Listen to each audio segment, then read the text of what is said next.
may feel like relief.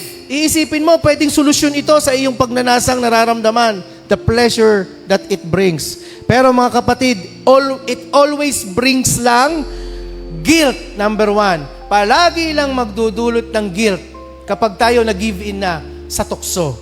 Palagi lang magdudulot ng guilt feeling kapag tayo ay bumigay na sa tukso. Ulitin ko lahat ng sinabi ko kanina.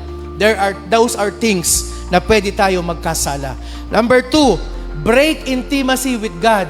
Maaapektuhan ang intimacy natin sa Diyos kapag tayo ay nag-give in sa tukso. Mga kabataan, even the playing of games ng napakatagal, that is a temptation to resist. 6 na oras, maglalaro ka, di bali sana kung bayad ka dyan. Tapos di ka nag-aaral mabuti. That is a temptation to resist. Amen?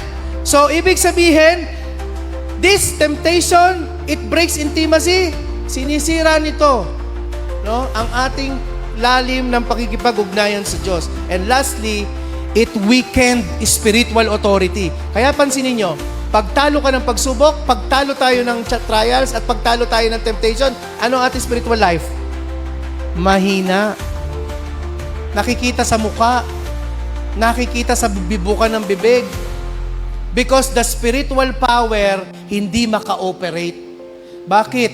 It weakens spiritual authority. Mga kapatid ko na nanonood po dyan sa live, it weakens spiritual authority. Kaya pag ang temptation ay pinapayagan mo sa lahat ng aspetong binanggit, nakapagpapahina po ito ng kakayanan mo na gamitin ang kapangyarihan ng Banal na Espiritu Santo to rebuke at labanan ang mga bagay nito. Kaya nga, balik agad sa kadalisayan ng puso. Kaya ang challenge will your heart be pure pa rin pag ito ay dumadating na.